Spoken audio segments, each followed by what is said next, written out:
Acum o invităm pe prietena noastră, pe Covaci, Mihaela Covaci, care a venit din Sighișoara și de care la Fundația este... Beraca. Așa.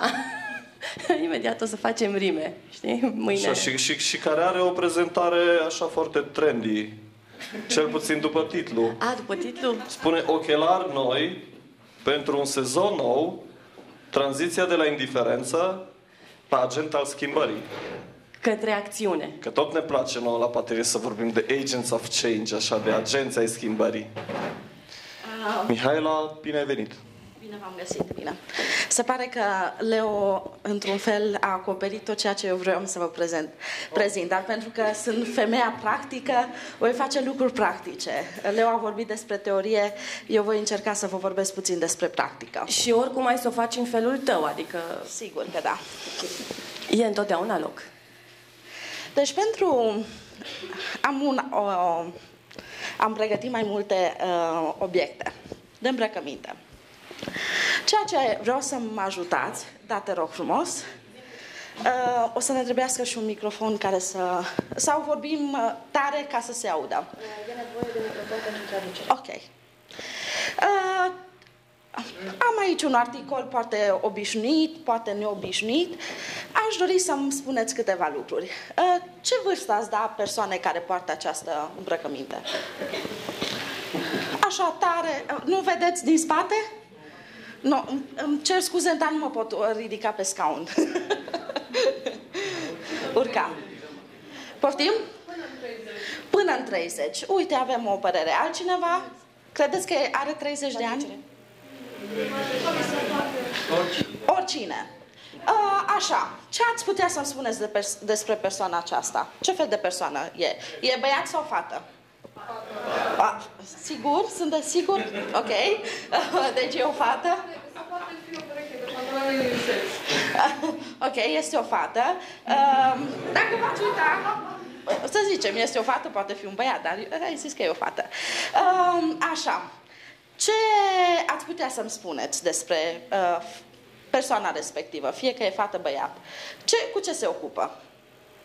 Așa, dați-vă cu părerea.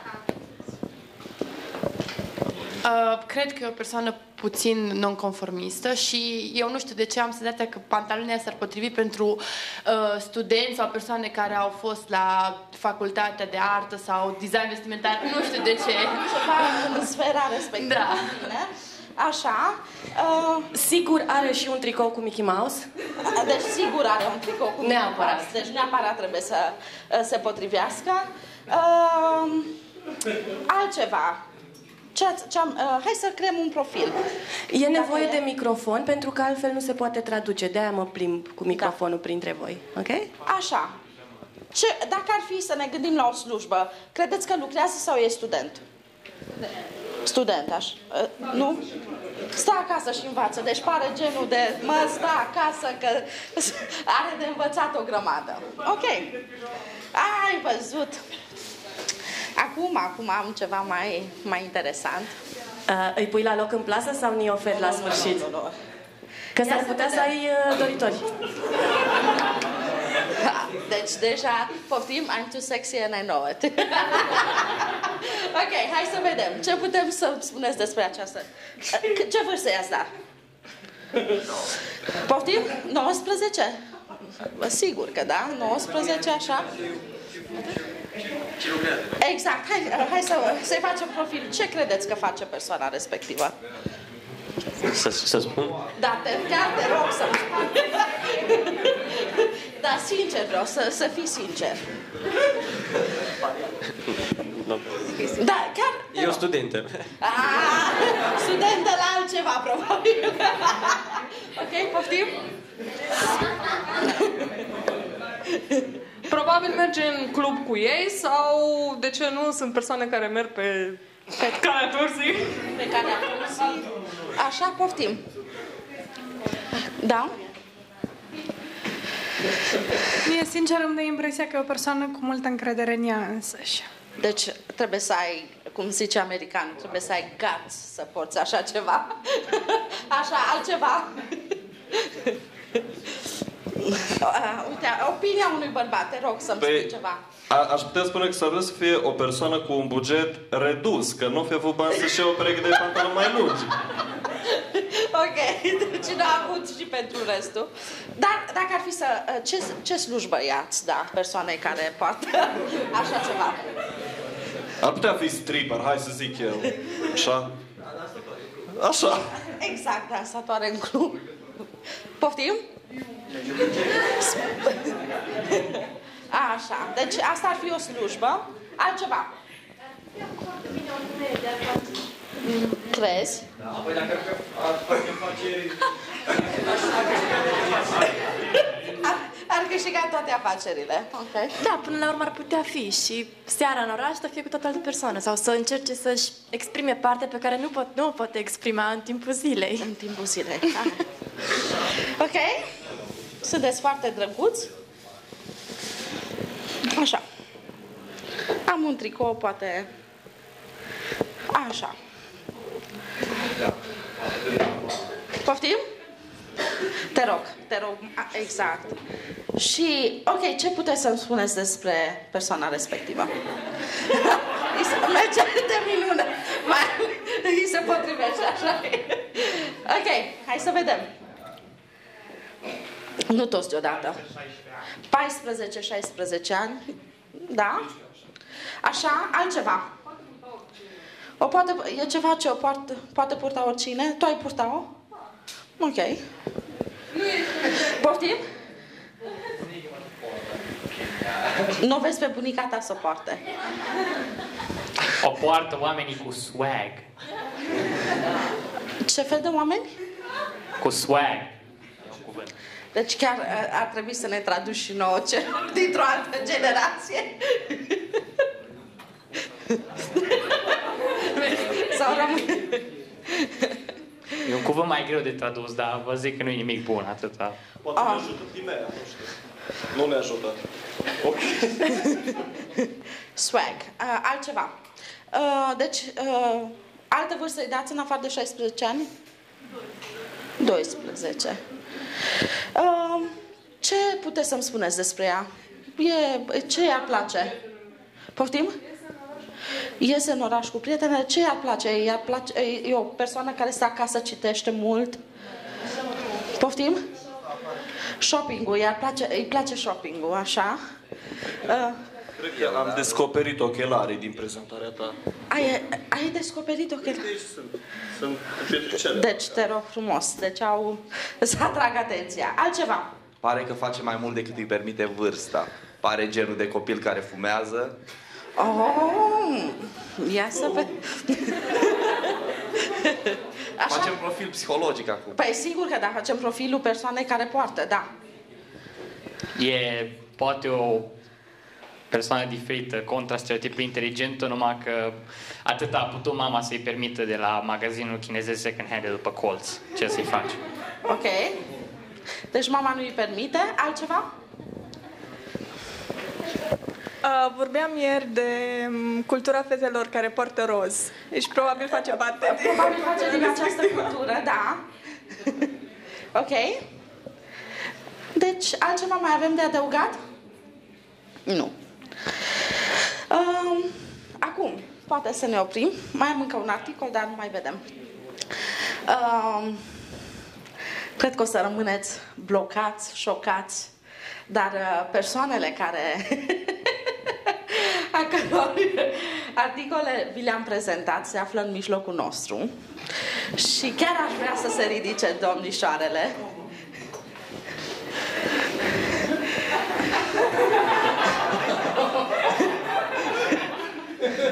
Și mai avem o persoană anonimă, dar vreau să vă spun, e absolut total opus la ceea ce am prezentat, în special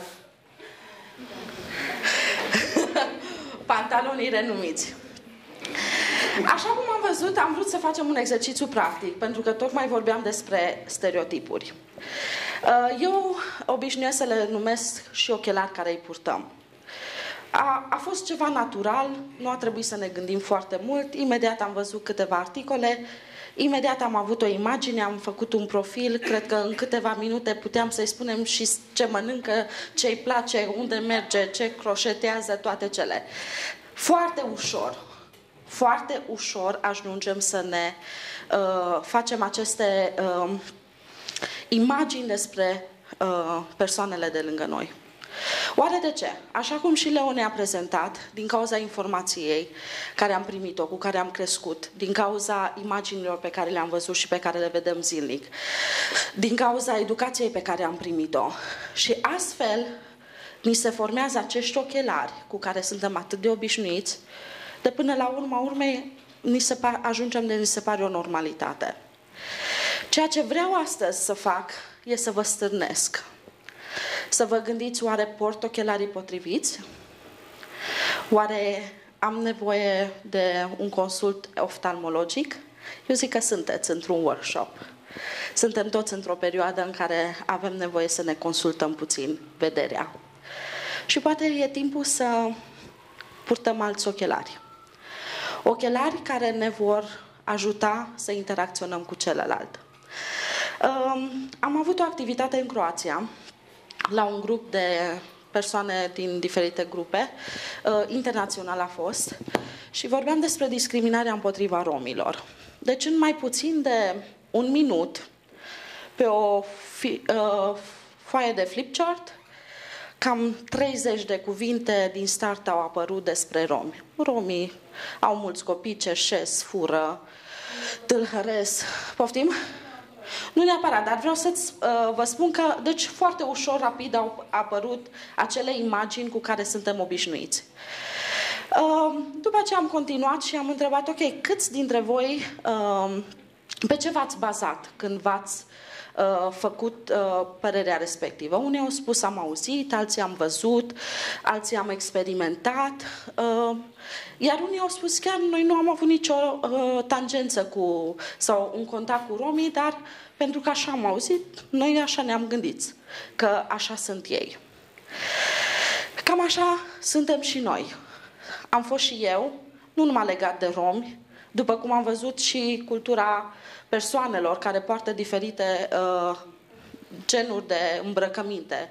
De exemplu, tipul plin de tatuaje. Până acum gândeam că este cel pușcăriașul care dita mai ani de pușcărie a făcut. Dar tocmai nu este așa. Pentru că trăim într-o cultură, să zic eu, într-un timp total diferit, în care suntem provocați să ne schimbăm ochelarii indiferenței, așa îi numesc eu, cu alți ochelari.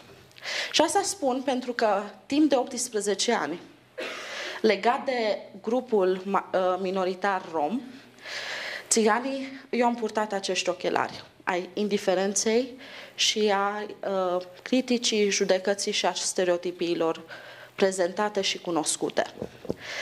Dar ce era trist este că eu de etnie sunt romă și eu însumi aveam aceste prejudecăți despre romi. În primul rând, eu niciodată nu m-am considerat ca fiind de etnie romă, pentru că eu, personal, imaginea mea era total diferită de imaginea care romii o prezentau în afară.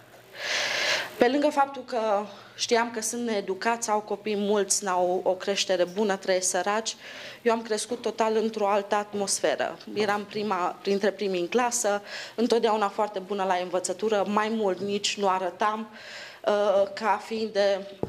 Deci cine mă întreabă de multe ori, de exemplu, au fost la părinții mei acasă cu recensământul, ne-am declarat romi, la care domnii, Doamne, dar nu se poate, cum să fiți dumneavoastră romi? Domnule, suntem romi, nu trebuie să fiți maghiari, că n-aveți cum să fiți romi. Domnule, vă rog, noi suntem romi, vă rog să ne treceți la etnia romi. Deci încă este un șoc pentru toți. Dar eu, la rândul meu, pe lângă faptul că nu acceptam, judecam. Deci, în special, nu aveam contact deloc cu romii. Niciodată nu am fost să văd cum trăiesc. N-aveam prieteni. Doamne ferește să mă fi atins un copil murdar și nu știu cum, că mă spăleam ore în șir. pentru că nu acceptam să fiu atinsă. Dar asta toate prin prisma ochelarilor care îi purtam și mai ales ochelarii indiferenței. Până în ziua în care, la vârsta de 18 ani, am avut pot să zic, o intervenție divină, așa o numesc, pentru că zic că Dumnezeu m-a găsit și mi-a deschis într-un fel ochii să văd cine sunt în primul rând și să cunosc realitatea că de fapt Dumnezeu ne-a creat pe toți. Suntem creați după chipul și imaginea Lui, suntem frumoși în primul rând. El a hotărât unde te vei naște, în ce familie, ce culoare, încă și ce culoare ochii tăi vor avea. El a hotărât. Și dacă El a decis așa, înseamnă că eu nu sunt greșită, pentru că în mintea mea, 18 ani, mi-era rușine de ceea ce sunt, pentru că știam că dacă admit, înseamnă că voi fi plus într-o categorie unde se scrie diferit și nu ești bun de nimic. Și am evitat colțul acela în care încercăm să-i punem pe oameni, de multe ori. Pe oamenii diferiți de noi. Dar pot să zic, îi mulțumesc lui Dumnezeu că mi s-au deschis ochii și am început să văd cu alți ochi. Și acești ochelari ai indiferenței am început să-i înlocuiesc cu purtarea de grijă. Deci, nu am mai avut ochelarii stereotipurilor, am avut ochelarii prin care vedeam oameni, indiferent de ceea ce erau ei. Primul meu loc unde am intrat ca și voluntar a fost cu un grup de studenți din state la pediatria din Sighișoara. Șocul cel mare a fost, pentru că a fost prima dată când am intrat în contact cu copiii de etnie romă. Mai târziu m-am dus și în comunități de rom, de am vizitat. Dar efectiv șocul e mare. Deci mirosul, faptul că nu sunt îngrijiți. Și exact deci am plâns foarte mult și am strigat chiar către Dumnezeu, Doamne ajută-mă, că eu personal, eu în puterea mea ca și femeie, ca și om, eu nu pot să stau aici. Dar din nou mi-am adus aminte de că trebuie să-i privesc diferit, să-i privesc ca și oameni, ca să-i privesc ca și pe mine. În acel moment a fost adus un bebeluș dintr-o comunitate care era plin de păduchi. Deci copilul probabil a fost abandonat, ținut, abia l-au găsit într-o văgăună. O asistentă medicală nu a vrut să-l atingă, efectiv, nu a vrut să-l atingă. Abia au chemat pe cineva ca să-l radă părul și eu vedeam durerea copilului. Deci nu mă mai uitam la el că e plin de păduc, vedeam durerea copilului. Și am zis, lăsați-mă că o să-l spăl eu. În momentul acela parcă ceva s-a întâmplat.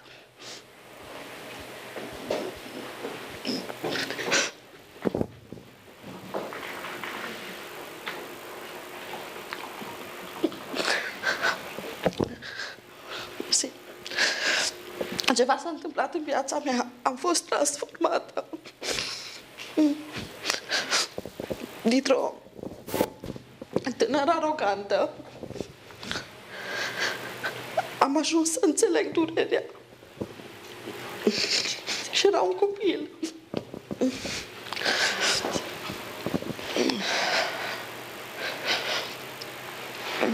Asta se întâmplă când schimbăm ochelarii. Când îi vezi pe cei de lângă tine ca și oameni. Oameni care suferă, oameni care au nevoie de ajutorul tău. Eu când mă gândesc la unitate și diversitate, acestea sunt lucrurile de care mi-aduc aminte. Că am fost indiferent atât de mulți ani și oamenii de lângă mine au avut nevoie de ajutorul meu. Sunteți tineri și iubesc să lucrez cu tinerii. Pentru că eu cred că voi puteți deveni agenții ai schimbării acolo unde sunteți. Povestea mea, o poveste favorită pe care o am, pe care am auzit-o, a fost că cineva a decis să meargă să schimbe lumea și a dorit el să aibă mare influență. Și a început el și a lucrat și a văzut și a zis, ai, ce greu e, Doamne, hai să mă rezum la țara mea. Dacă mi-ar schimba țara, toate lucrurile ar merge bine. Încearcă, vede că nimic nu-i merge Și realizează, nu pot să schimb nimic în țara mea, poate voi putea schimba orașul meu.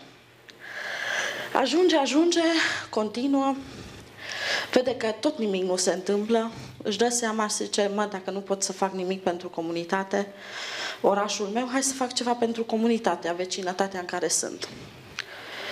Tot nimic, ajunge, trebuie să-mi schimb familia. Dacă mi-o schimba familia, atunci chiar că am făcut o realizare.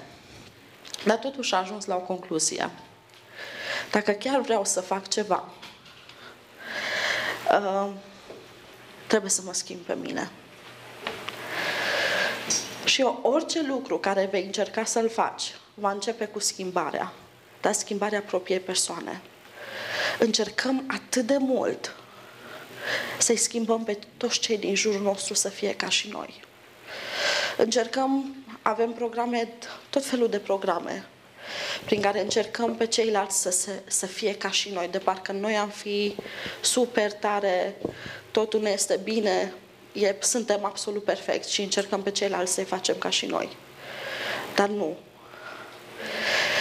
Când îl vei lăsa pe celălalt să fie așa cum e el, cu cultura care o are, cu principiile, cu valori, și vei încerca să-l înțelegi, să-l ajuți și să fii alături de el, atunci vei fi un mare agent al schimbării. Pentru că vreau să vă spun, dacă e să fim realiști, fiecare dintre noi avem nevoie de unul de celălalt. Aceasta e o realitate, fie că zici că e adevărată sau nu, fie că te crezi mare și tare în parcare, dar ai nevoie de cel din jurul tău. Și până când nu accepți aceste realități, nimic nu se va schimba nici cu tine, nici cu cei din jurul tău. Morala poveștii care m-am spus-o a fost că după aceea, fiind bătrân, după ce a realizat toate cele, a zis, cred că mi-am ratat până la urmă scopul. Pentru că dacă eram eu, mă schimbam primul, îmi influențam familia. Familia mea influența comunitatea. Comunitatea, la rândul ei, influența țara în care locuiesc. Țara, la rândul ei, influența lumea din care facem parte. Și e un lanț invizibil de multe ori, dar este acolo. Pentru că e o reacție. Când tu ești bun, vei vedea că și cei din jurul tău vor fi influențați și vor fi schimbați. Când tu vei purta de grijă și dacă, cum am făcut, am spălat un copil, dar știu că a avut nu numai rezonanță în inima mea și în viața mea, dar și în viața femeilor care erau acolo. Și cel mai mult în viața copilului care n-a mai suferit. Asta se întâmplă când începem să ne dăm jos ochelarii indiferenței, când începem să dăm la o parte stereotipurile cu care suntem învățați și vedem omul de lângă noi. Eu diversitatea o consider, acum îmi trebuie un pahar gol. Poți să-mi aduci un pahar gol, te rog frumos? Mersi pentru apă. M-am înnecrit-o. Ești ok. O să fac un pic de mizerie. Mă ajuți?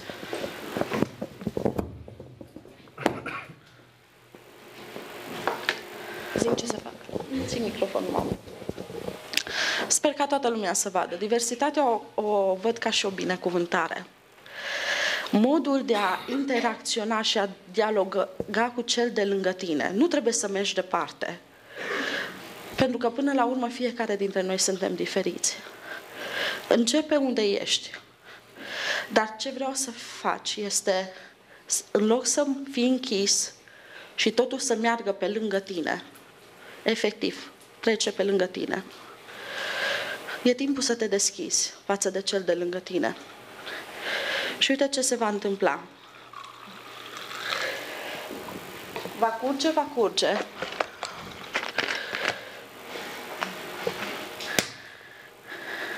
Acum fac mizerie, dar până când vei avea influența. și va avea impact ceea ce vei face tu. Și schimbarea începe cu tine și va continua cu cel de lângă tine.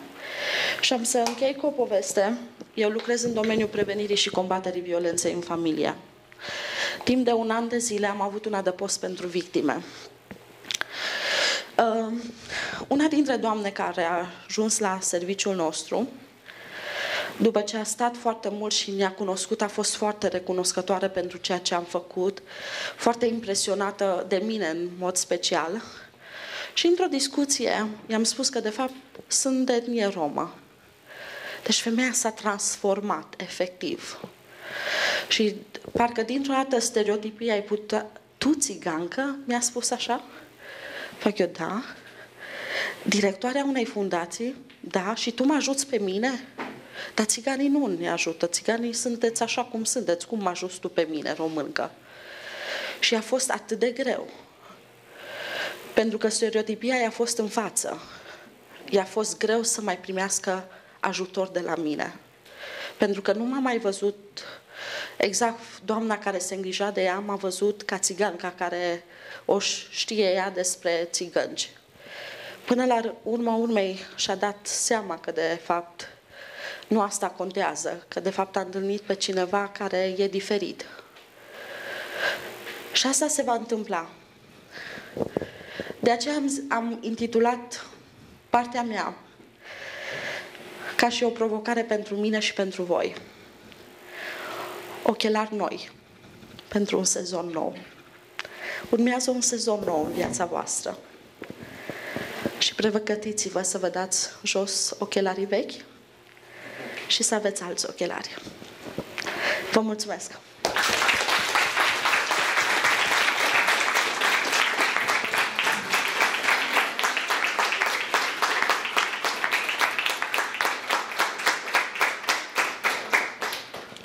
Mulțumim frumos, Mihaela.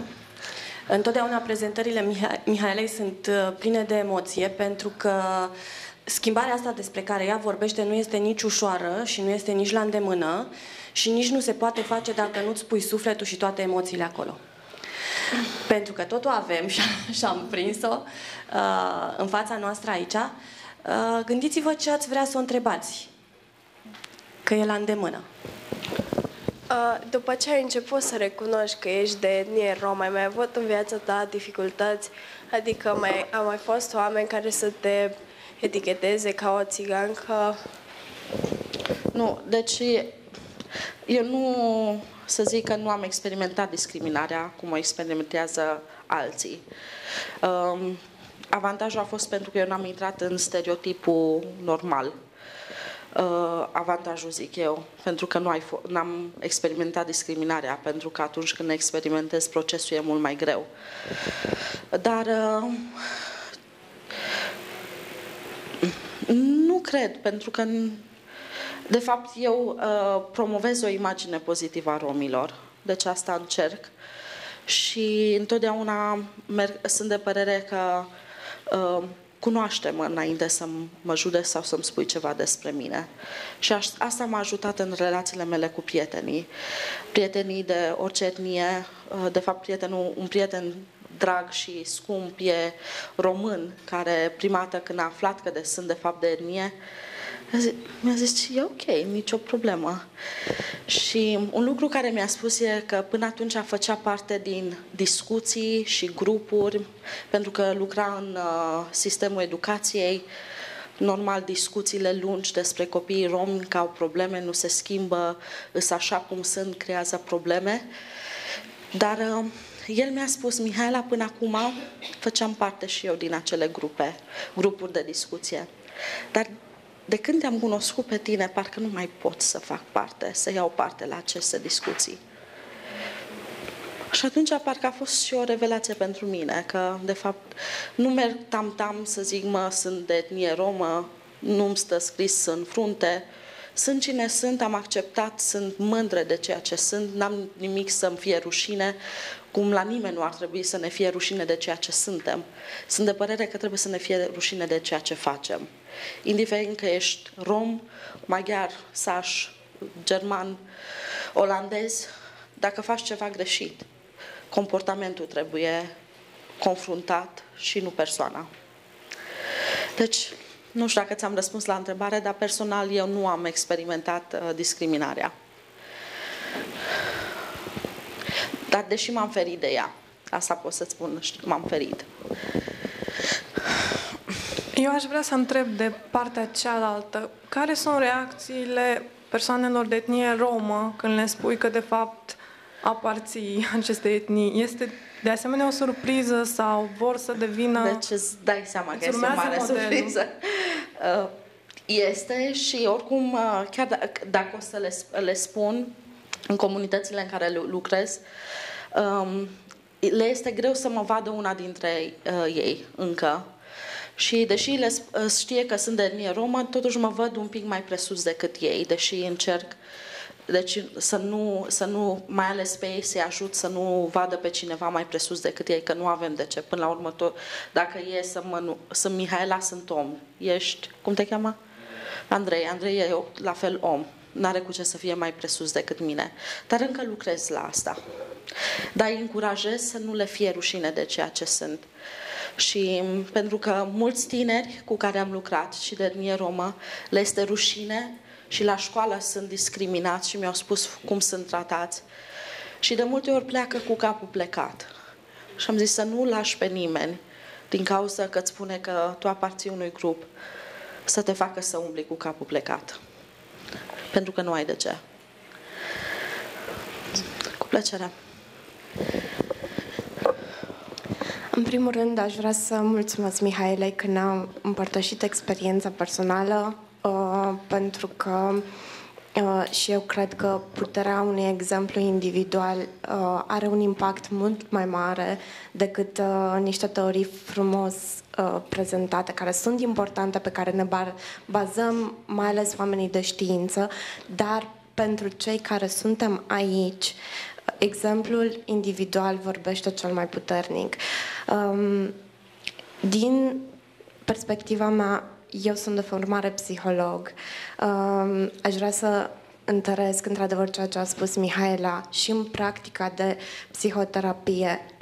Pornim de la premisa că omul este valoros, comportamentul este cel care în anumite cazuri trebuie schimbat.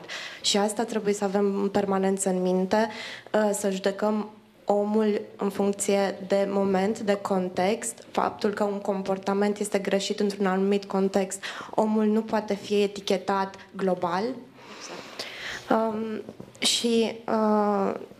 Și din practica mea am observat anumite lucruri. Am lucrat la diferite școli speciale unde am întâlnit atât copii romi, dar am lucrat și cu categoria copiilor cu deficiențe gen autism, sindrom Down, și am observat că discriminarea nu se face doar la nivel de rasă, exact. Cum se discută foarte des. Discriminarea se face de fapt pe principiul normalității. Familiile care dețin un copil cu deficiențe sunt foarte puternic discriminate de comunitate, sunt date la o parte. Este foarte greu să intervii în aceste construcții